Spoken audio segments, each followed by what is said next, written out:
చేసే ప్రయత్నం చేసినా రాబోయే 6 నుంచి 9 నెలల కాలంలో బాన్స్వాడలో ఉప ఎన్నిక వచ్చేది ఖాయం. ఎందుకంటే సుప్రీంకోర్టు సీరియస్ గా వీళ్ళు వాళ్ళు కాదు, సుప్రీంకోర్టు భారతదేశ అత్యున్నత న్యాయస్థానం, సర్వోన్నత న్యాయస్థానం సుప్రీంకోర్టు. ఆ చీఫ్ జస్టిస్ గారు ఇప్పటికి 10 సార్లు మొట్టికాయలు ఇచ్చినారు రాష్ట్ర శాసనసభ స్పీకర్ గారు. మీరు వెంటనే నిర్ణయం తీసుకోండి. 3 నెలల గడువు పెట్టినారు. మరి 3 నెలల గడువు కూడా ముంచుకొస్తున్నది. మొన్న జూలై ఆఖరిలో పెట్టినారు, ఆగస్టు అయిపోయింది, 1 నెల అయిపోయింది. ఇంకో 2 నెలల్లో స్పీకర్ గారు కూడా నిర్ణయం తీసుకోవాలి. మేము కూడా వదిలిపెట్టరు. వీళ్ళు కొంతమందికి అనుమానం ఉంది, మళ్ళీ పోచారం వెనక్కి వస్తారేమో.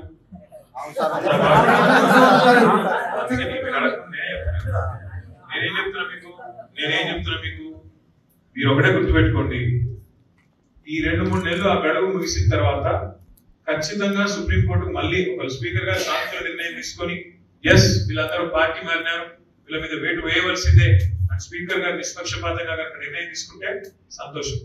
తీసుకోకపోతే మళ్ళీ తిరిగి సుప్రీంకోర్టు పోతాం. పోచారం పదవి ఊడగొట్టేదాకా, ఆయన ఎమ్మెల్యే పదవి కూడా పోగొట్టేదాకా, కానీ తర్వాత మాట్లాడలో గెలిపించే బాధ్యత మీది.